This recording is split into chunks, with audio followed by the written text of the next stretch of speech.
민수기 19장 1절에서 17절 말씀. 제가 한 절 여러분이 한 절 교독합니다. 제가 먼저 읽습니다. 그리고 야훼께서 모세와 아하론에게 이야기하셨다. 그리고 말씀하시기를 이것은 야훼께서 명령한 율법의 규례이다. 이스라엘의 자손들에게 말하라. 그리고 그들로 하여금 완벽한 붉은 암송아지, 그 안에 흠이 없는, 그리고 그 위에 멍에를 매지 않은 너희들에게 가져오도록 하라. 뭐가 이상하네요. 신경 쓰세요. 그리고 그것을 제사장 엘아자르에게 주라. 그리고 그가 그것을 진 밖으로 데리고 나가게 하라. 그리고 그가 그 소를 그 앞에서 잡도록 하라. 그리고 제사장 엘하자르가 그의 피로부터 피 얼마를 그의 손가락으로 취하게 하라. 그리고 그가 모임의 천막 앞으로 그 피로부터 7번 뿌리게 하라. 그리고 그가 암송아지를 그의 눈앞에서 불사르게 하라. 그가 그것의 가죽과 그것의 살과 그것의 피를 그것의 똥과 더불어 불사르도록 하라. 그리고 제사장은 백향목과 우슬초와 빨간 실을 취할 것이다. 그리고 그가 그것들을 그 암송아지에 타는 속으로 던져야 한다. 그리고 제사장은 그의 옷을 빨아야 한다. 그리고 그는 물로 그의 몸을 씻어야 한다. 그리고 그는 그 후에 진으로 갈 것이다. 그리고 제사장은 저녁 때까지 불결하다. 그리고 그것을 불사른 자도 그의 옷을 물로 빨아야 한다. 그리고 그는 그의 몸을 물로 씻어야 한다. 그리고 그는 저녁 때까지 불결하다. 그리고 깨끗한 사람이 그 암송아지의 죄를 모아야 한다. 그리고 보라, 그것을 진 밖에 깨끗한 곳에 두어라. 그리고 이것은 이스라엘의 자손들의 회중을 위해서 불결한 것을 씻어내는 물을 위해 보관되도록 하라. 그것은 속죄를 위한 죄이다. 그리고 그 암소의 죄를 모으는 자는 그의 옷을 빨아야 한다. 그리고 그는 그날 저녁 때까지 불결하다. 그리고 이것은 이스라엘의 자손들과 그들 중에 사는 이방인들에게 영원한 규례가 될 것이다. 그리고 어떤 사람의 죽은 몸을 만지는 자는 7일간 불결하다. 제3일에 그리고 제7일에 그는 정결할 것이다. 그리고 만일 그가 제3일에 스스로 자신을 정결케 하지 않으면 그러면 그가 제7일에 정결치 못하다. 그리고 죽은 자 곧 죽은 사람의 혼을 만진 모든 사람은 자신을 정결하게 해야 한다. 그러나 그가 스스로 자신을 정결하게 하지 않는다면 그는 야훼의 성막을 더럽혔다. 그러면 그 혼은 이스라엘에서부터 잘라져야 한다. 왜냐하면 불결한 것을 씻어내는 물을 자기 위에 뿌리지 않았기 때문이다. 그는 아직도 불결하다. 그의 불결한 것이 그에게 있기 때문이다. 어떤 사람이 천막에서 죽었을 때에 율법은 이러하다. 천막에 들어가는 모든 사람은 그리고 천막에 있는 모든 사람은 7일간 불결하다. 그리고 뚜껑이 그 위에 닫혀 있지 않은 모든 열려진 그릇은 불결하다. 그리고 누구든지 밭의 표면 위에서 칼에 의해서 죽은 자 혹은 자연히 죽은 몸 혹은 사람의 뼈 혹은 무덤을 만진 모든 사람은 7일간 불결하다. 다 같이 그리고 그들은 그 불결한 자를 위해서 속죄를 위해서 불에 태워진 암송아지의 제 중에서 제 얼마를 취해야 한다. 그리고 그 위에 곧 그릇에 생수를 넣어야 한다. 아멘. 우리 영혼을 깨웁시다. 우리 가슴에 손을 얹고 믿음의 고백합니다. 내 영혼이 잘 될 것입니다. 내가 하는 일이 잘 될 것입니다. 내 육신이 강건할 것입니다. 이 모든 것을 이미 가졌습니다. 우리 눈을 감고 믿음으로 우리의 삶을 블레싱합시다.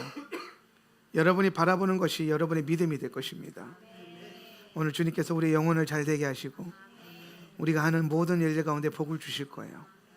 여러분 가정 안에 주님의 축복이 내려오기 시작할 것이고 주님의 새로운 일들이 일어나기 시작합니다. 우리의 눈에 보이는 것과 다르게 주님은 계속 일을 하고 계세요. 그 일하심을 우리는 또 발견하게 될 것이고 우리 주와 함께 또 기쁨과 감사로 주를 찬양하고 예배하게 될 것입니다. 예, 주님 그 일들을 우리가 더 원합니다. 눈을 뜨고 옆에 있는 분들에게 이렇게 한번 축복합시다. 당신은 이미 다 가졌습니다. 아멘. 자, 오늘은 우카트 토라포션 말씀을 가지고 하나님을 향한 신뢰가 흔들릴 때, 하나님을 향한 신뢰가 흔들릴 때라는 제목을 가지고 하나님 말씀을 나누도록 하겠습니다. 지난주 고라의 영을 밟는 시간들을 통하여서 우리가 영적인 상승을 이루었는 줄 믿습니다. 여러분, 한 주간 여러분 안에 있는 많은 고라들을 밟으셨습니까? 여러분 안에 있는 그 자아를 자꾸 부인하고 자기를 부인하는 삶을 살아야 되고, 그것이 좀 깨어 있어야 돼요. 예배를 자주 드릴 필요가 있는 이유가 뭐냐면, 첫 번째는 예배와 기도는 행위가 아니라 우리의 삶의 방식이기 때문입니다. 이게 좀 선명해졌으면 좋겠어요. 예배는 행위가 아니에요. 예배는 여러분의 삶의 방식이에요. 기도는 여러분의 삶의 방식이에요. 그래서 늘 예배와 기도가 우리 삶 가운데 존재해야 되고 우리를 끌고 가야 됩니다.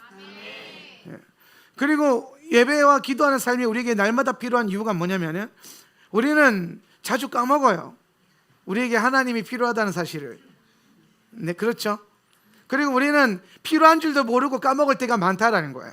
왜냐하면 우리는 이 땅을 살아갈 때에 하나님 없이도 되는 많은 것들을 여러분이 살고 있기 때문이에요.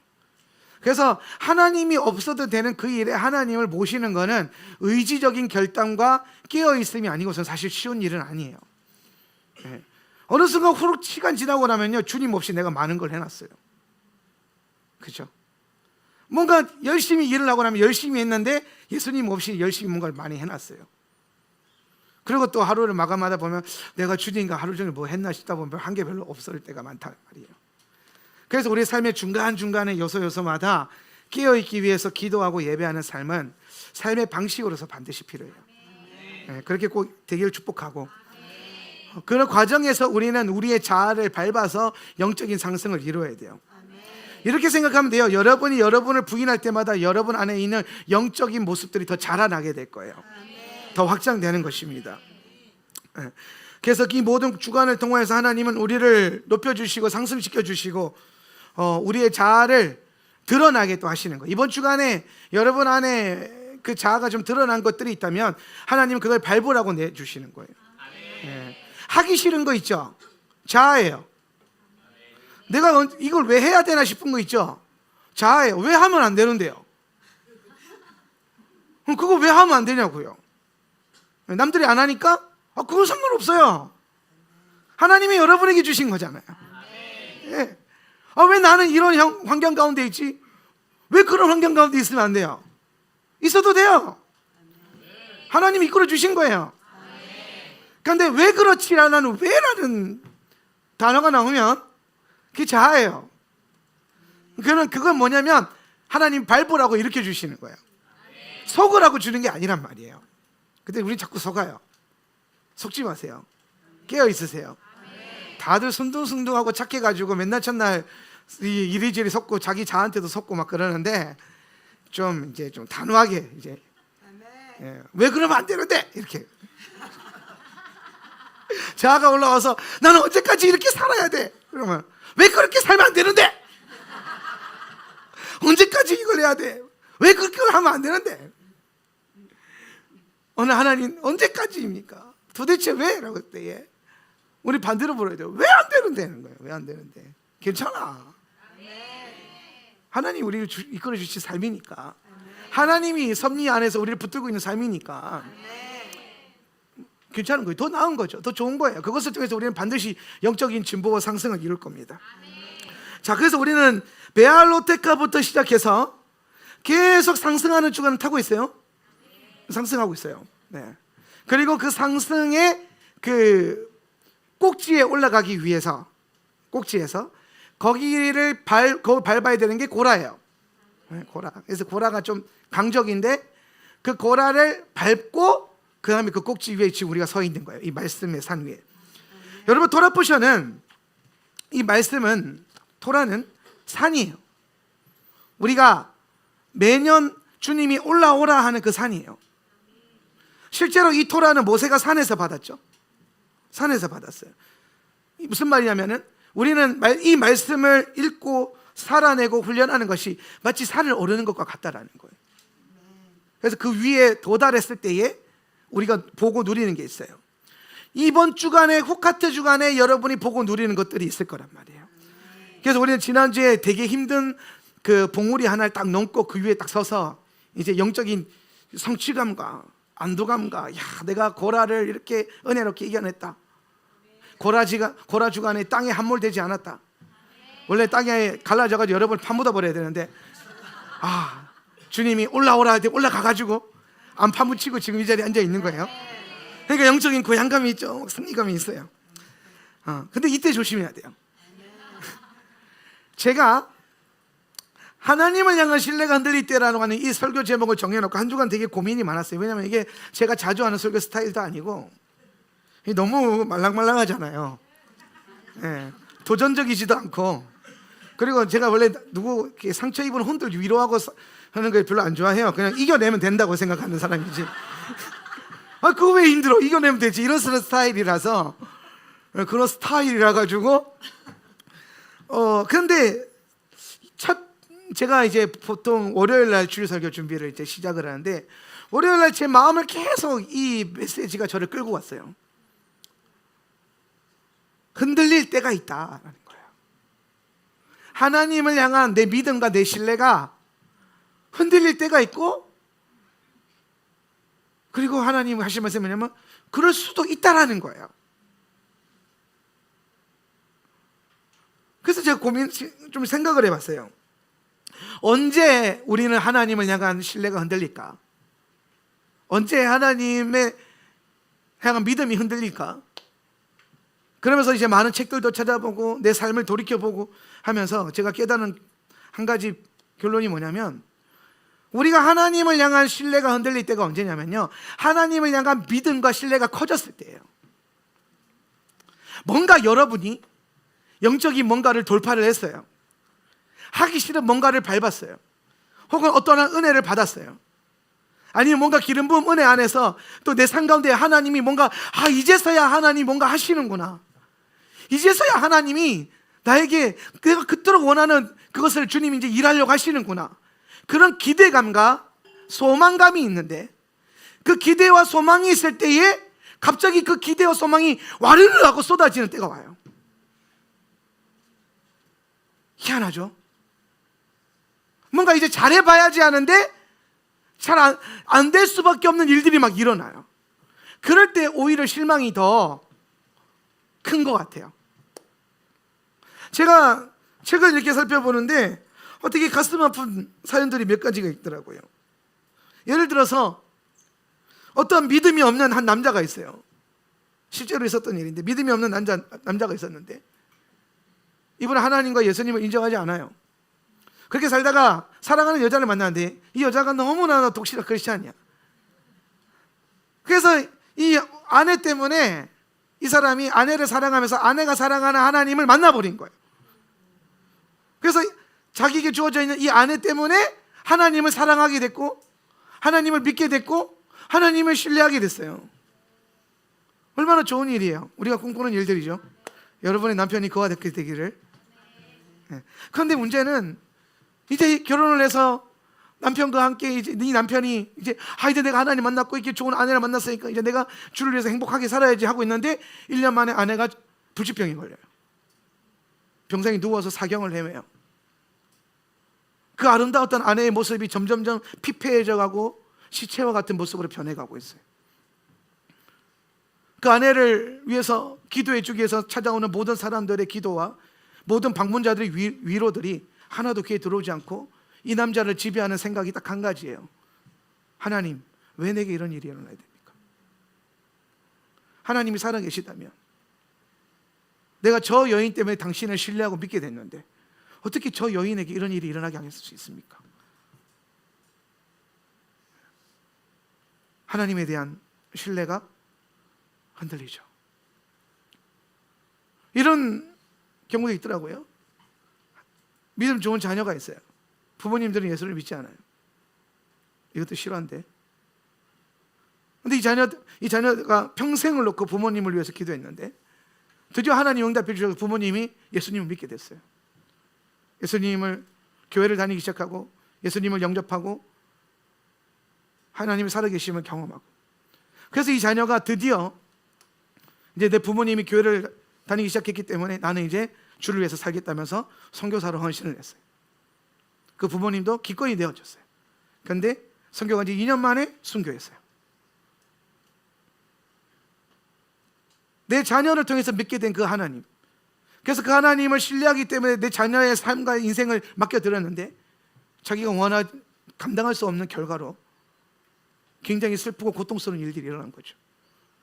그 자녀의 죽음 앞에서 이제 갓 예수님을 믿고 신뢰하게 된 그 부모님들이 던진 한마디는, 하나님이 살아계시다면, 하나님이 계시다면 왜 내게 이런 고통이 일어나야 됩니까? 왜 내게 이런 문제가 일어나야 됩니까?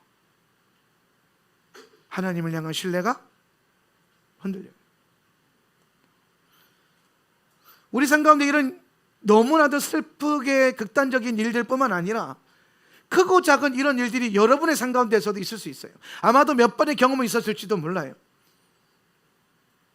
겨우겨우 힘을 내면서 기도하면서 말씀의 능력을 받아서 뭔가 내 삶 가운데 드디어 이제 하나님이 복을 주시는구나, 드디어 하나님이 뭔가를 이루어 주시는구나 하고 믿음의 길을 걸어갔을 때에 내가 바라봤던 그 꿈과 그 신뢰가 와르르 무너져 버리는 그런 경험들이 아마 여러분들 안에 있었을 거고, 그런 경험에도 불구하고 여러분이 이 자리에 앉아 있다는 것은 둘 중 하나일 거예요.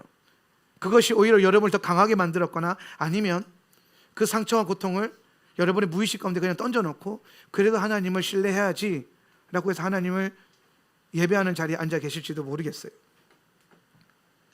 우리는 하나님을 향한 신뢰가 그냥 평상시에 일어나는 일은 아니에요. 그게 흔들린다는 일이. 하나님을 향한 신뢰가 흔들린다는 것은 하나님을 향한 신뢰가 깊어졌을 때 일어날 수 있는 일이에요.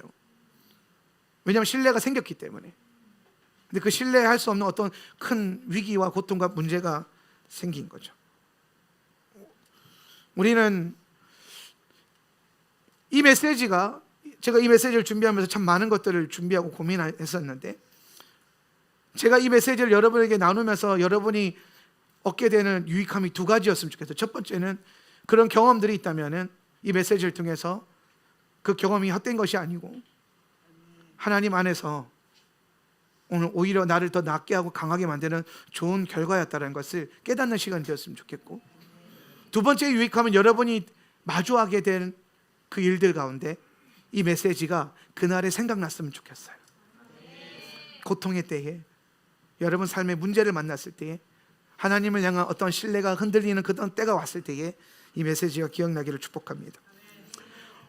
이번 주간 토라는 하나님을 향한 신뢰가 흔들릴 때 우리가 어떻게 다시 하나님을 신뢰할 수 있는지, 그리고 우리가 어떻게 그 문제 앞에서 반응해야 되는지를 다루고 있어요. 어떻게 그런 게 다루고 있냐라고 하는데, 그냥 읽어보면 그런 내용이 잘 없어요. 토라를 그냥 읽어보면. 제가 이 메시지를 끌어내게 됐던 그 말씀의 본문이 어디였냐면은 붉은 암송아지 규례였어요. 오늘 우리가 첫째 날에 읽었던 붉은 암송아지 규례죠. 이번 주간에 제가 말씀을 준비하면서 붉은 암송아지 규례를 연구하고 있는데, 이게 어느 한 토막에서 제 마음을 확 끌어갔던 한 토막이 있어요. 그게 뭐냐면 7절과 8절과 10절인데요. 한번 읽어보길 원합니다. 7절과 8절과 10절 한번 읽어보겠습니다. 시작. 그리고 제사장은 그의 옷을 빨아야 한다. 그리고 그는 물로 그의 몸을 씻어야 한다. 그리고 그는 그 후에 진으로 갈 것이다.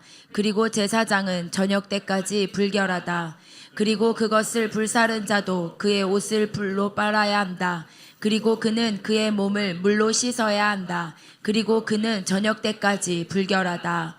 그리고 그 암소의 죄를 모으는 자는 그의 옷을 빨아야 한다. 그리고 그는 그날 저녁 때까지 불결하다. 그리고 이것은 이스라엘의 자손들과 그들 중에 사는 이방인들에게 영원한 규례가 될 것이다. 붉은 암송아지, 이거는 히브리어로 파라둠마라고 해요. 파라둠마라고 하는데, 이건 뭐 할 때 쓰는 거냐면은 이스라엘 백성들의 부정함을 씻는 거예요. 부정함을 씻기 위해서. 그러면 이 붉은 암송아지가 없으면은 부정함을 씻을 수가 없어요.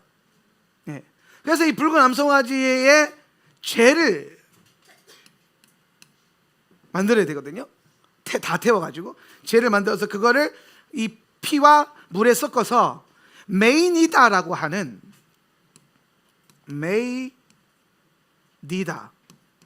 히브리어로 메이니다라고 하는 정결케 하는 물을 만들어야 돼요.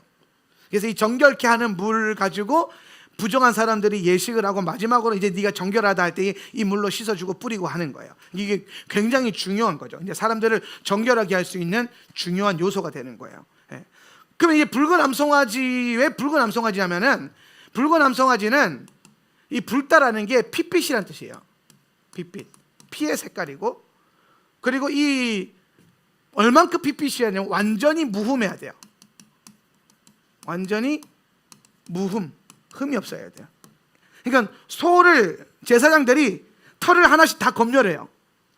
소 털을. 그래서 흰 털이나 검은 털이 하나라도 나오면 안 돼요. 고대 근동은 그랬어요. 지금은 랍비들이 규례를 좀 바꿔서 7가닥까지는 바꿔준다 그러더라고요. 봐준다 그래요. 예. 그래서 지금 7마리 찾아가지고 미국에서 찾아가지고 이스라엘로 몇 년 전에 보냈잖아요. 그러니까 그게 이제 아마 7가닥 이내에 발견된, 그러니까 그걸 보는 것도 일이에요. 주님은 우리의 머리털을 세시고 랍비들은 소의 털을 세고.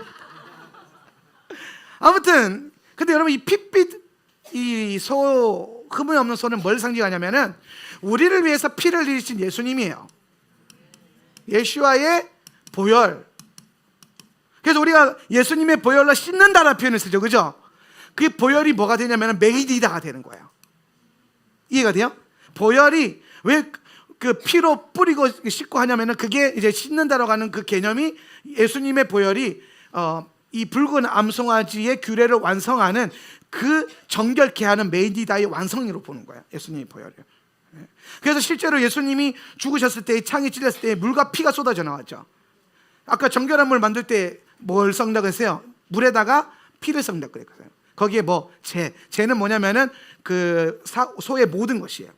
예수님의 모든 것, 생명이죠. 그래서 그 소의 제는 우리를 위해서 죽으신 예수님을 말하는 거고, 물과 피는 그분의 옆구리에 찔렸을 때 터져 나왔던 물과 피를 말하는 거예요. 이게 딱 예수님이에요. 예수님의 보혈이에요.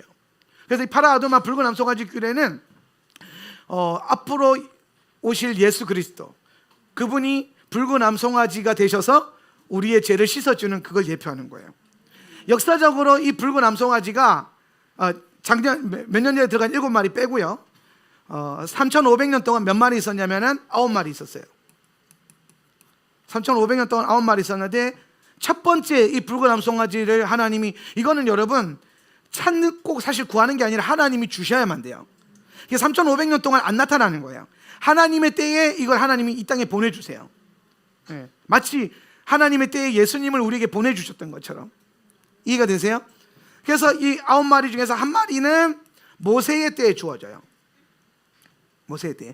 그러니까 여러분 상상을 해보세요. 모세가 이 규례를 받아서 백성들에게 막 선포하는데, 백성들이 이 말씀 막 듣다 보니까 이게 필요하구나, 붉은 암소가 어디 있지 하는데, 어딘가에 하나님이 이스라엘 진영 안에 붉은 암소 한 마리를, 그 수많은 소들 가운데서, 여러분 이스라엘에 지금 소가 되게 많아요. 이스라엘에 지금 양들이 되게 많아요. 이스라엘은 지금, 광야의 이스라엘은 가난한 사람들이 아니에요. 걔네가 가지고 있는 금붙이로 막 메노라 금으로 만들고 어마어마하게 성전 도구를 만들었다니까요. 이집트에서 나올 때에 400년치 임금을 받아서 나왔어요. 여러분 우리가 한평생 일한 거 퇴직금 받았도 상당한데 400년 일한 거 퇴직금 받았다고 생각해 보세요. 퇴직금이 아니라 월급 수준이란 말이에요. 그러니까 어마무시한 부와 어떤 영적인 돌파를 가지고 광야로 들어간 거예요. 예. 그러니까 이게 아무짝에 쓸모가 있어요, 없어요? 없어요. 주님께 드리는 거 외에는 쓸모가 없어져요. 아니 이걸 가지고 애굽으로 가야죠.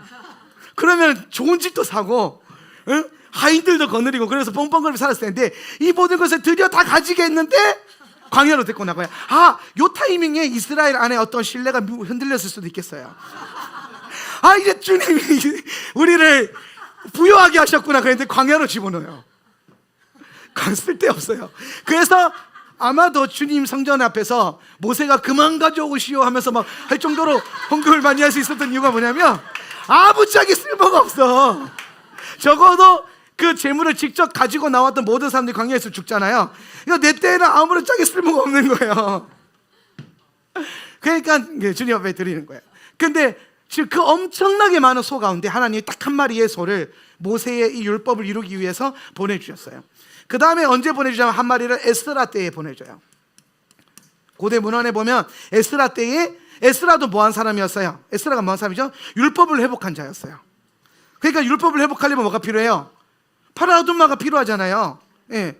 그러니까 하나님의 뜻을 이루려고 하니까 하나님의 것들이 필요한 거예요. 그래서 하나님께 주어지는 거예요. 여러분, 우리가 이 삶의 원리를 배우면 여러분 삶에 놀라운 기적과 축복이 일어나요.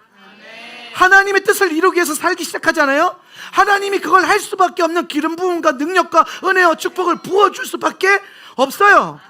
에스라가 나는 율법을 회복해야겠다라고 하니까 파라아둠마를 보내줄 수밖에 없는 거예요. 아마도 이 파라아둠마는 천국에서 주님이 직접 키우는 것 같아요. 예. 그러다가 율법을 행하려고 하고 하나님 말씀을 행하려고 하고 하나님의 뜻을 행하려고 하는 그 사람들이 나타날 때에 네가 정말 그렇게 살기를 원해? 아멘. 그러면은 하늘 보좌에 있는 소를 한 마리 딱 보내주는 거예요. 그러면서 나머지 7마리는 성전이 2차 성전이요. 2차 성전이 파괴되기 전까지 계속 이 제가 다 쓰면 한 마리 또 오고 다 쓰면 한 마리 또 오고 하면서 7마리가 주어졌대요. 네. 그러니까 소 9마리가 거진 2000년을 커버하는 겁니다. 소 9마리로. 그러면서 이제 성전이 무너졌으니까 더 이상 붉은 암소가 있을 이유가 있어요, 없어요? 없죠. 네. 그래서 그 다음 성전이 무너지고 난 다음에 2000년 동안 유대 랍비들은 이렇게 생각했대요. 마지막 10번째 소는 소로 오는 게 아니라 메시아의 모습으로 오셔서 우리를, 모든 민족을 씻어줄 거야 라고 하는 메시지와 율법이 유대인 사상 안에 자리 잡기 시작했어요. 예. 저는 그게 굉장히 의미 있다고 생각해요. 왜냐하면 우리는 토라 안에서 예수님이 이 10번째 파라아둠마의 완성이라는 것을 알고 있죠. 그분이 여러분의 모든 죄와 부정함을 씻어주기 위해서 붉은 암소로, 암송아지의 그 완성으로 오신 거예요. 십자가에서 그렇게 물과 피를 흘려주신 거예요. 그래서 여러분 안에 있는 예수 그리스도는 여러분의 모든 부정함을 씻어주시는 10번째 붉은 암송아지 파라아둠마인 거예요. 네. 그러니까 여러분, 이렇게 연구하고 나니까 파라아둠마가 이게 얼마나 귀하고 좋은 예물이에요. 그죠? 이게 너무나도 귀하고 좋은 거예요. 이거는 하나님, 이 9마리의 붉은 암소는요, 하나님이 우리에게 주신 기적이에요. 이거는 그냥 태어난 게 아니라니까요. 하나님이 여러분에게 주신 축복이에요. 이스라엘이 드디어 이 고대 근동으로 가면은 출애굽한 이스라엘이 드디어 430년 만에 하나님이 우리의 부정함을 씻어주는구나, 이 믿음 위에서 담대하게 섰을 거란 말이에요. 드디어 주님이 우리를 씻어주시는구나. 근데 그래서 그 붉은 암송아지를 막 섬기고 막 환영하고, 하나님의 축복, 붉은 암송아지 하나님의 축복과 기적의 상징이잖아요. 그것을 막 섬기고 막 잡고 율법에 순종한 대로 했는데, 태우라고 해서 태우고, 잡으라고 해서 잡고, 죽이라고 해서 죽였는데, 순종했는데, 순종한 그 뒤에 계속 따라 붙는 말이 하나 있어요. 그게 뭐냐면, 제사장은 저녁 때까지 불결할 것이다, 부정할 것이란 뜻이에요. 이걸 불사른 사람, 순종해서 불사른 거거든요. 근데 너는 이것으로 인해서 부정해질 거라는 거예요. 죄를 또 모으는 사람들이 또 있어요. 죄를 모았는데 부정하다는 거예요. 이게 마치 저에게는 어떻게 느껴지냐면, 하나님 말씀에 순종했고 하나님의 복을 받았고 하나님의 기적이 나타났어요. 하나님 우리에게 미션을 주셨어요. 그래서 내가 그걸 순종했어요. 감사하게 나아갔어요. 그리고 하나님에 대한 소망과 기대가 있어요. 아, 주님이 나를 씻어주시겠구나. 그런데 갑자기 위에서 들려오는 말이 뭐냐? 너는 부정하다, 탐해. 여러분, 이 탐해가요, 누가 듣는 거냐면요, 짜라하트들이 듣는 말이에요. 짜라하트, 문둥병자들, 나병 환자들. 갑자기 충성스럽게 순종한 성도들에게 주님이 짜라하트가 들어야 되는 그런 비참한 상태와 비참한 말을 듣게 만드는 거예요. 그러니까 내가, 이쯤 되면 이 사람들, 순종한 사람들, 내가 이게 뭐지? 하고 흔들릴 수도 있겠다라는 거예요. 그래서 제가 오늘 이 메시지를 끌고 왔던 이유가 뭐냐면, 왜 이처럼 엄청나게 거룩하고 복된 예수님의 예표인 이것을 섬겼는데 부정해질까? 왜 순종했는데 부정해졌을까? 왜 하나님은 그것조차도 부정에 대한 얘기를 하실까? 이것이 제 마음을 일단 끌고 가면서, 하나님이 왜 우리 삶 가운데 하나님을 향한 신뢰가 흔들릴 수도 있는 일들을 허락하실까? 여기까지 도달한 거예요. 우리는 앞서서 제가 계속해서 말씀드린 것처럼 우리 삶에 드디어 뭔가 좋은 게 생기고 누릴 수 있는 것들이 생기고 하나님의 은혜의 역사가 생기기 시작했을 때에 그와 반대되는 고통과 문제를 만났을 때 우리는 우리의 믿음이 흔들리고 하나님을 향한 신뢰가 흔들리는 것을 경험하게 됩니다. 제가 하울란 세터처치를 섬기면서 우리 교회가 중요하게 보는 사역의 대상자들이 누구냐면은 예수 잘 믿다가 넘어진 분들, 가나안 성도라고도 하죠. 혹은 뭔가 하나님을 위해서 더 훈련하고 섬기고 싶은데 그것에 대한 장을 찾지 못하는 분들, 하나님 주신 어떤 비전이 있는데 그것이 일반 로컬 교회에서 풀어지지 않는 그런 분들이 사실 여기 와서 훈련받고 본인의 부르심이 더 강화되고 그 사역의 자리로 또 설 수 있고 또 그렇게 세워줄 수 있는 그런 교회가 되기를 원했어요. 그래서 그런 사람들을 자꾸 찾다 보니까 그런 분들이 하나같이 교회에 와서 저한테 하는 말이 있어요.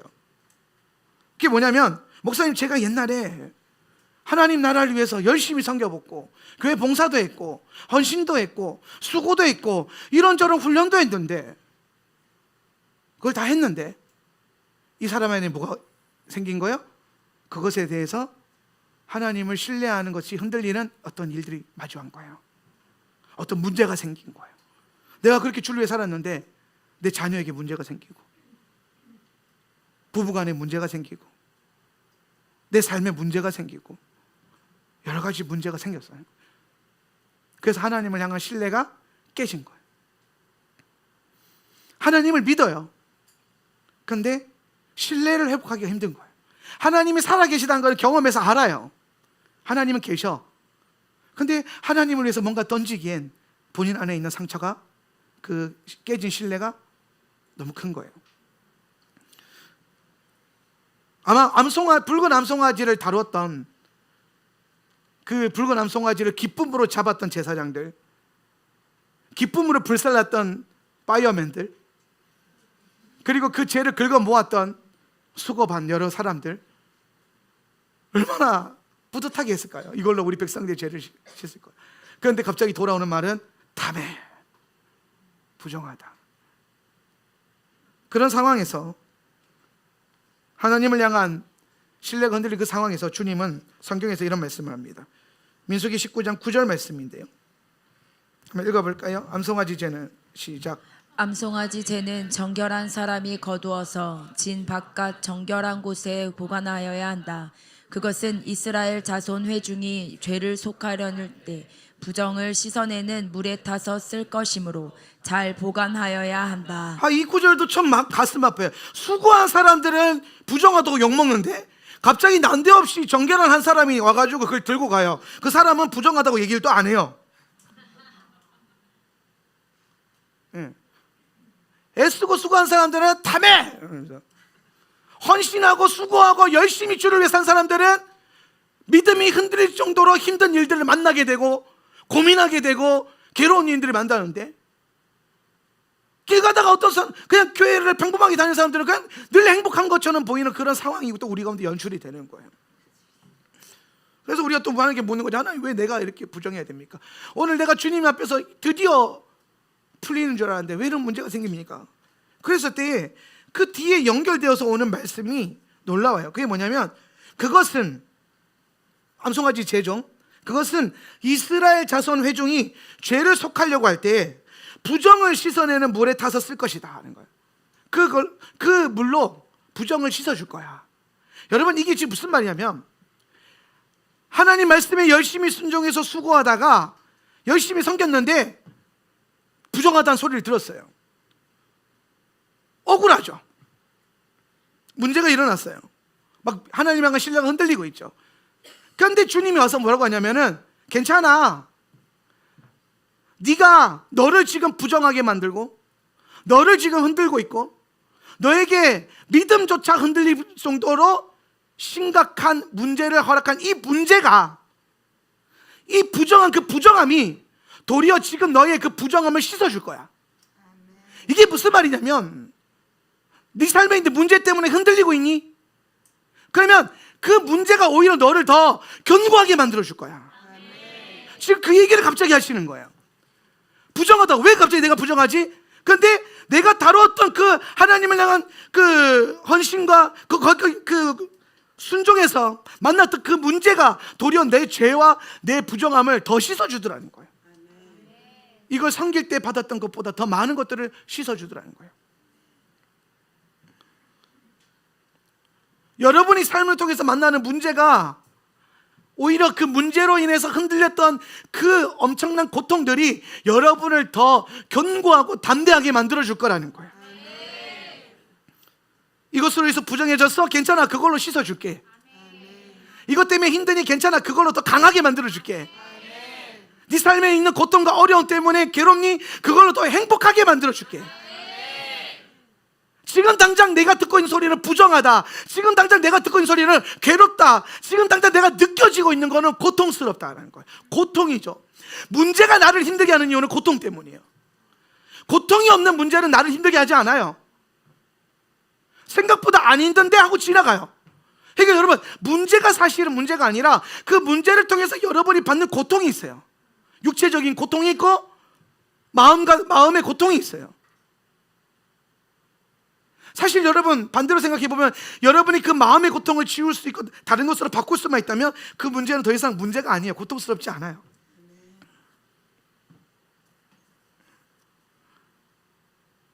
우리가 하나님을 향한 신뢰를 흔들리고 믿음이 흔들리고 괴로워하는 이유는 내가 마주한 그 문제가 고통스럽기 때문이에요. 근데 주님이 뭐라고 하냐면은, 아프니? 나도 아프다? 이게 아니에요. 아프니 나도 아프다가 아니라, 아프니? 괜찮아, 그것으로 그 고통이 너를 더 강하게 만들어줄 거야. 더 나아가서 아프니? 그 고통이 너를 더 보호해 줄 거야. 뭐라고? 고통이 나를 보호해 준다고? 왜?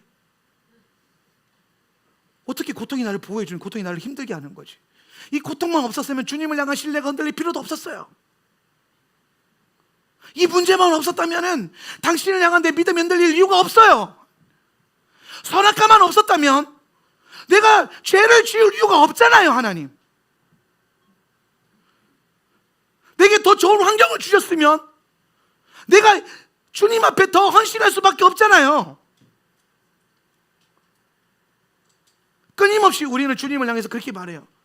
이게 아니었으면, 이 고통이 없었으면, 이 문제가 없었으면 나는 더 나은 사람이었을 거라는 거예요. 그런데 하나님은 성경을 통해서, 그분의 음성을 통해서 계속 반대로 얘기합니다. 아니야, 그 문제 때문에 네가, 오히려 그 고통 때문에 네가 보호되고 살아날 거야. 그것이 너를 더 강하게 만들어줄 거야. 우리는 이해를 못해요. 왜요? 왜? 우리 수준이니까. 내가 느끼는 게 전부인 줄 아니까. 아픈 게 아프냐? 아파요. 우리는 느끼는 게 그거 전부거든요. 아픈 거, 고통. 근데 주님이 계속 말하는 게, 여러분, 하나님이 이 땅을 창조하실 때 고통을 허락하시는 이유, 하나님이 여러분을 창조하셨을 때에 여러분의 몸이 고통을 느낄 수 있도록 그 감각기관을 허락하신 이유. 아니, 그렇잖아요. 여러분 안에 신경세포 하나 툭 잘라가지고 고통을 안 느끼게 하면, 마음에 어떠한 뭔가를 툭 잘라가지고 마음이 힘들지 않게 하면, 김치 싸가 욕을 한다고 마음이 힘들 이유도 없어요. 내가 다른 사람이 하지 않는 뭔가를 한다고 해서 억울할 일도 없고요. 내가 지금 다른 사람들이 누리지 못하는 뭔가를 누리고 있지 못해도 그것 때문에 힘들 일이 없어요. 왜? 고통이 안 느껴지면은 그 문제가 아니라니까요. 여러분 잘 생각해 보세요. 여러분이 문제라고 여기는 그 모든 문제의 근원에는 뭐가 있냐면 마음의 고통 아니면 육신의 고통이 있어요. 제가 저번에 놀러 갔다 왔잖아요. 놀고 온 거 맞아요, 목사님들이랑? 먼저 저는 뭐 그럴싸하게 뭐 하나님 나라를 위해서 아니면 그냥 놀고 왔어요. 3일 내내 놀다 왔어요. 먹고 놀고 3일 놀다 왔는데 밤새 놀았어요, 낚시하면서. 그때 내가 장어만 한 10몇 마리 잡았어요. 다 놔주고 왔는데 먹었어야 했나? 아무튼 그렇게 밤새 놀았더니 그 다음 날부터 이빨이 아픈 거예요. 크라운 이빨이 갑자기 아픈 거예요. 너무 불편한 거예요. 잘 때도 아픈 거예요. 그래서 내가 제주도 와가지고 이빨이 아프고 답답하니까 우리 와이프한테 계속 징징거렸어요. 이빨이 불편해, 아파, 짜증나. 이게요 막 아픈 게 아니라 계속 얼얼하게 막 뭐가 이제 이빨 사이에 고기가 꼈는데 그걸 못 빼고 있는 그 답답한 걸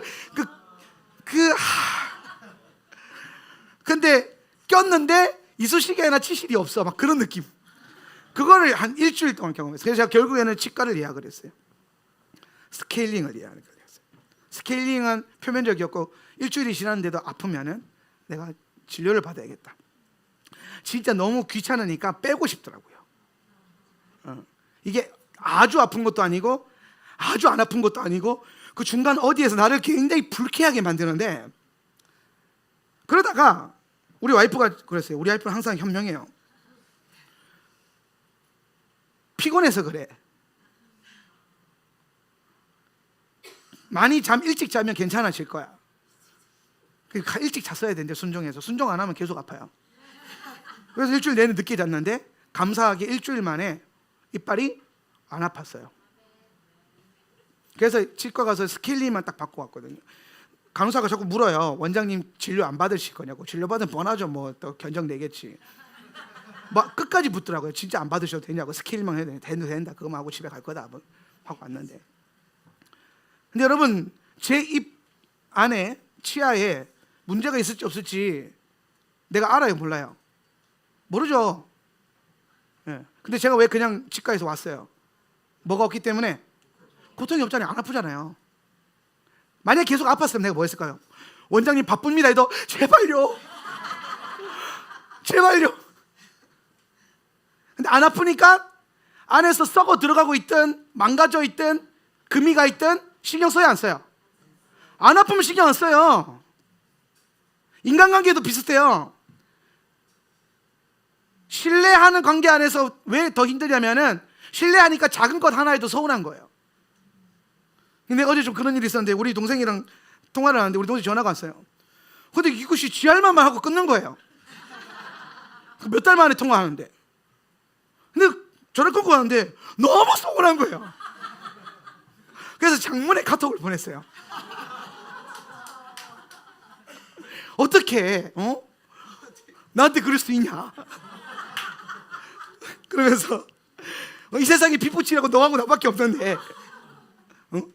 그래서 이제 장문의 카톡을 보냈더니 이제 우리 동생은 저보다 성격이 더 급하고 진취적이에요. 네. 그러니까 저보다 더 빡센 한명진 같은 게 머리만 길어요. 근데 나는 나이가 들면서 약간 이제 주 안에서 좀 다뤄지다 보니까 옛날에는 안 그래. 옛날에 우리 동생이 늘 그랬을 거예요, 저한테 아마. 몇 달 만에 전화해서 지 할 말만 하고 뚝 끊고 늘 그랬을 때 갑자기 내가 좀 마음이 다뤄졌는지 마음이 불편한 거예요.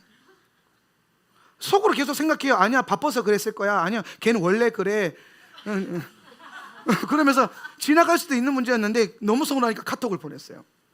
그랬더니 우리 동생이 이제 아니야, 자기가 너무 뭐 할 말만 미안하다고, 일단은 미안하다고, 서운해하지 마라. 자기 성격이 원래 그래서 그렇다. 급해서 그래. 미안해. 뭐 이러면서 보내길래 또 그 문자를 받으니까 또 되게 미안해지는 거야. 아니야, 내가 미안하다. 그래서 또 문자 보내고.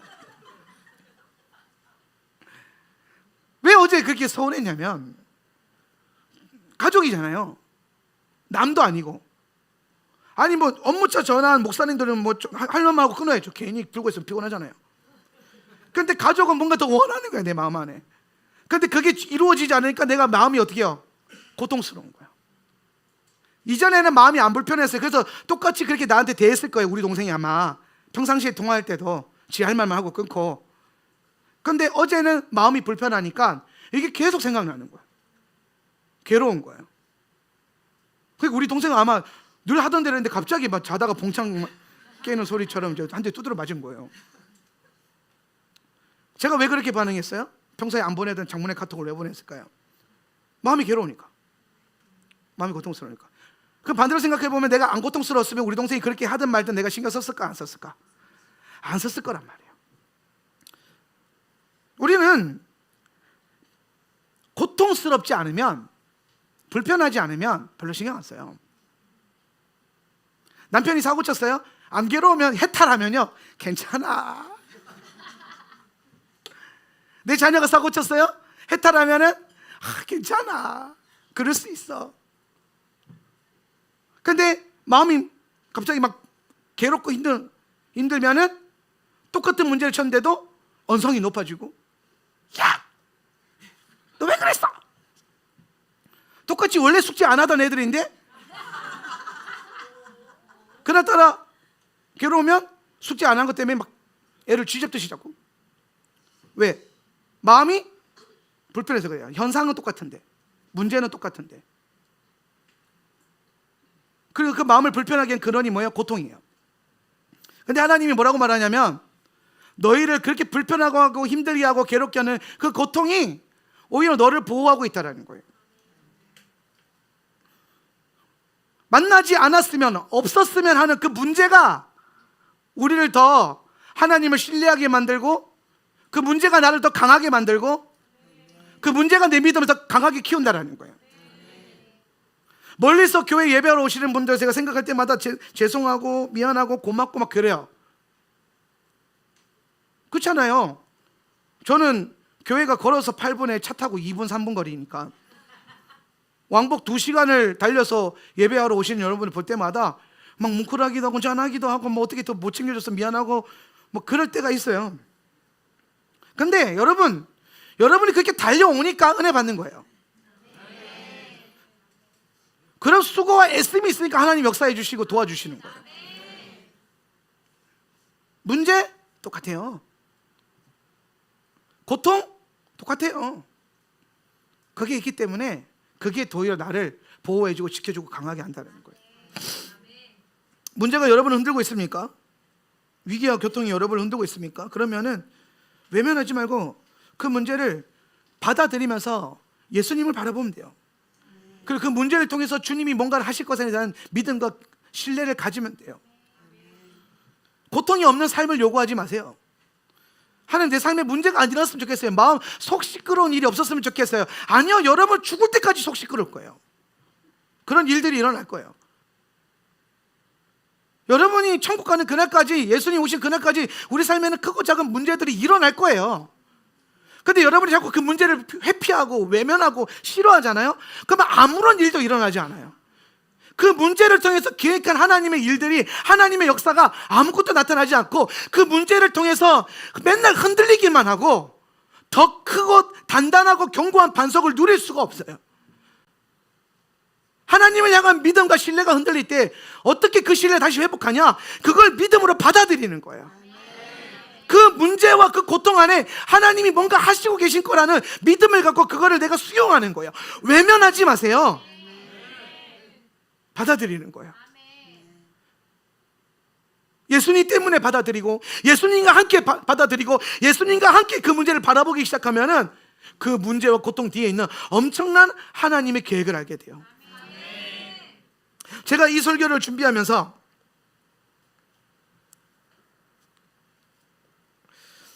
한 책을 읽었는데, 그 책에 폴 브랜드라고 하는 박사님이 나와요. 폴 브랜드 박사님이 뭐 하는 분이냐면은 의사예요.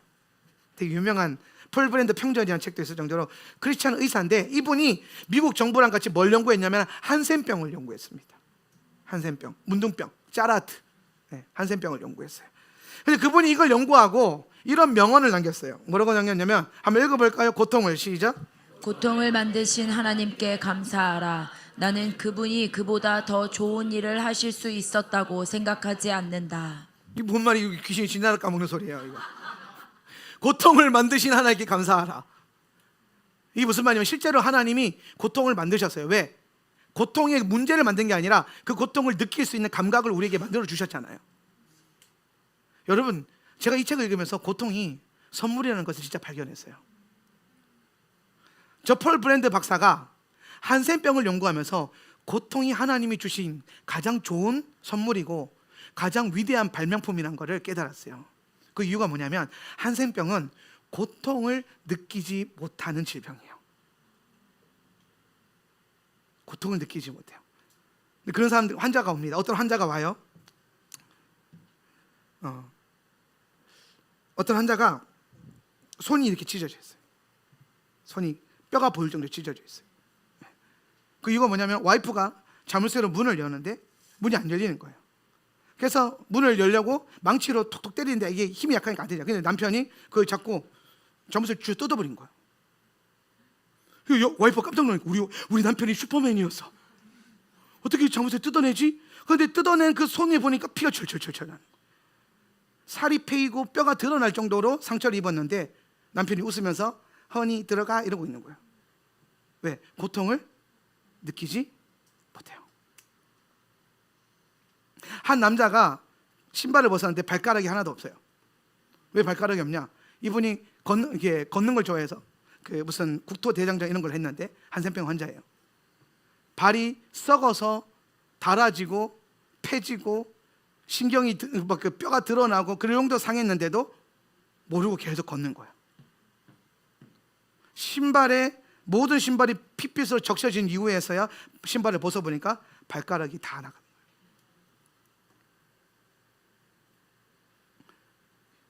한 기타 연주자가 있었어요. 손가락이 다 칭칭칭 붕대로 매여 있어요. 기타를 너무 좋아해서 기타를 하루 종일 치는데 연주를 하다가 눈을 딱 뜨고 보니까 기타 지판이 피로 물들어 있어요. 왜? 손이 끝이 찢어졌는데 느껴지지 않으니까 계속 연주를 한 거예요. 고통이 느껴지지 않으니까 사람들이 뭘 못해요? 자기를 보호하지 못해요. 고통이 없으니까 자기의 생명을 안전하게 지켜주지를 못해요. 여러분, 우리가 무의식 중에 뜨거운 걸 잡으면 의식의 판단과 상관없이 몸이 먼저 고통이라고 하는 감각기관 때문에 반응하죠. 그래서 덜 다치는 거예요. 근데 한센병 환자들은 뜨거운 걸 잡았는데 몰라요. 손이 타들어가고 있는데 몰라요. 그래서 손을 잘라내는 거예요. 왜? 그렇게 다쳐서 더 이상 회복이 안 되니까. 썩어버리니까. 소록도에 그 한센병 치유센터가 있죠. 옛날에 거기서 어떤 환자가 지은 시가 되게 제 마음을 가슴 아프게 했는데, 자고 일어나면은 엄지발가락이 없고, 자고 일어나면은 코가 없고, 자고 일어나면은 손가락이 없대요. 왜 없냐? 쥐가 파먹는데 모르고 자는 거예요.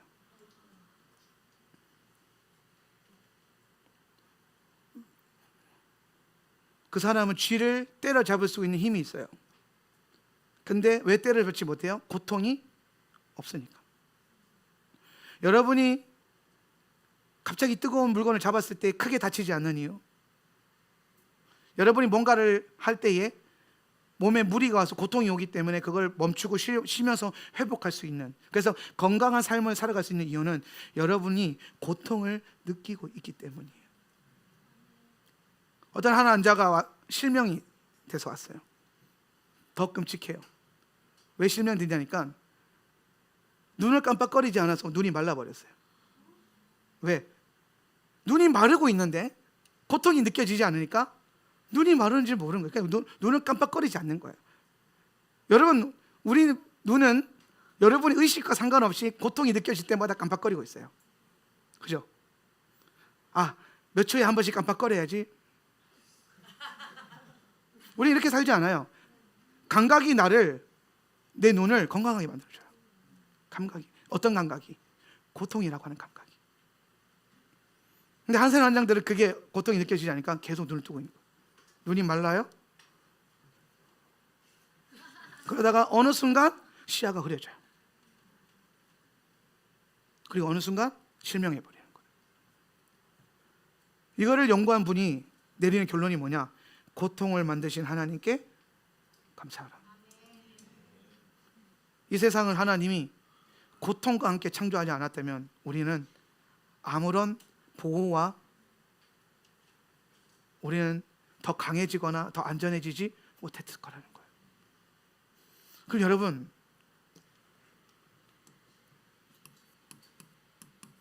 고통을요, 여러분이 하나님을 향한 신뢰를 흔들리게 만들었던 문제로 바꿔보세요.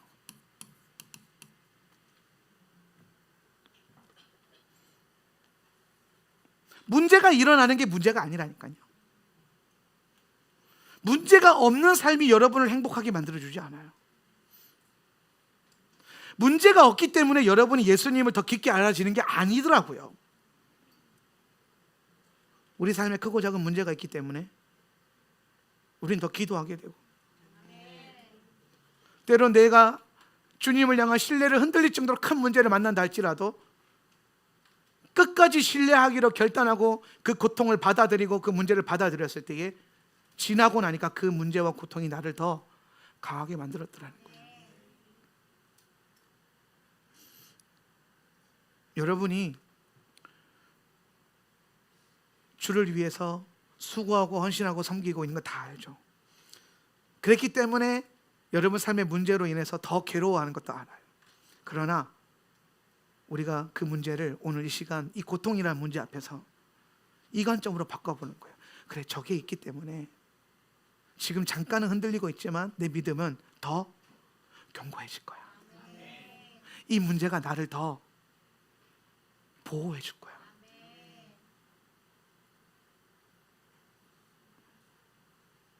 내 삶에 있는 그 고통이 나를 이해할 수 없지만, 이해하라고 주는 메시지가 아니에요. 이걸 어떻게 이해할 수 있겠어요? 근데 저는 그냥 있는 그대로 설명하고 싶은 거예요. 고통이 뭔지, 우리 삶의 문제가 뭔지, 고난이라는 게 뭔지, 왜 그게 하나님께서 우리에게 허락하시는 건지. 근데 우리는 또 알아요. 직관적으로 크고 작은 문제를 통과했을 때에 외면하지 않고, 그걸 외면하지 않고 받아들이고 통과하고 주를 의지했을 때에 우리는 주님으로부터 그 문제가 문이 되어서 우리 삶에 주님의 놀라운 축복과 은혜와 주님의 사랑을 누릴 수 있는 통로로 우리에게 주셨다는 것을 알게 돼요. 고통을 문제로만 받지 말고 문제를 문으로 만드는 역사, 문제가 문이 되는 그런 은혜로운 주간이 되었으면 좋겠습니다.